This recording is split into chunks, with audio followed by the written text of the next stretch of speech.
Hello, actor Matt Williams again with Homeless Survival Hacks and Tips with Homeless Matt. I'm out here and it never has been one of my locations, but I've set up locations like this before. But I'm here because throughout this week there was a city managed police officer cleanup of this whole area, and this is just one spot. There are several spots like this all along a creek bed right behind a shopping center. Uh, Number one, that's too close to in town. Number two, what's frightening about it is they had a car seat for an infant. What's frightening is it's families that was having to live like this because they couldn't maintain rent, or they couldn't get off work in time. If they held a job, couldn't get off work in time to get to a shelter to hold a room. Those rooms are not reserved at the shelters. It's first come, first serve. And I'm hoping that they had a job or jobs between the two of them, managing some way or another to survive. But it's frightening that an infant, a child, was involved. That's becoming too often the case. I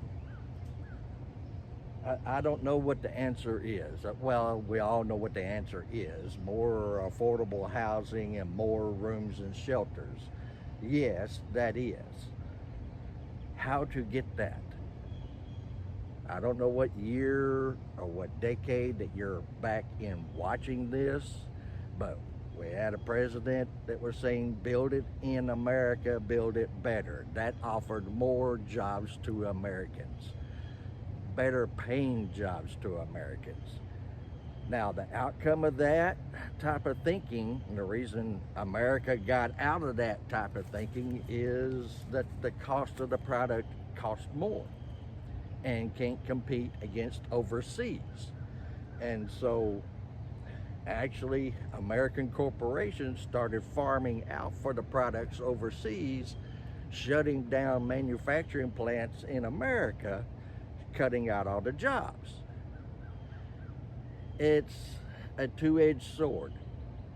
How do you tell somebody who owns a corporation that that's how his family makes its money for generations,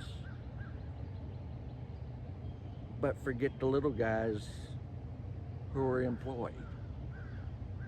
And the 401ks, the insurance and all that stuff, forgetting all of that, but sidetracking.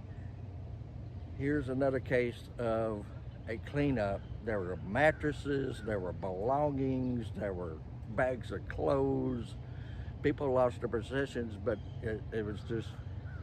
it was an unsafe environment when you're dealing with a woman who just now gave birth within a year, for that infant, for children. It's an unsafe environment. We're not living in the 1800s, but there is a way to make a comfortable camp, a safe camp. Right now, it's been several days after they cleaned up this area all along here, and I still smell the smoke from the fire pit right over there.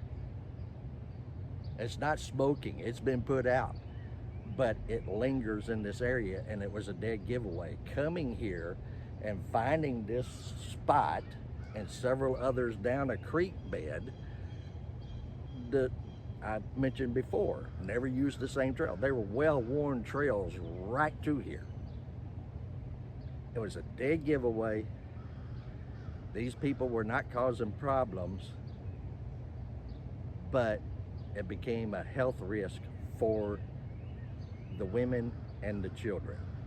And so that was the reason for the major cleanup.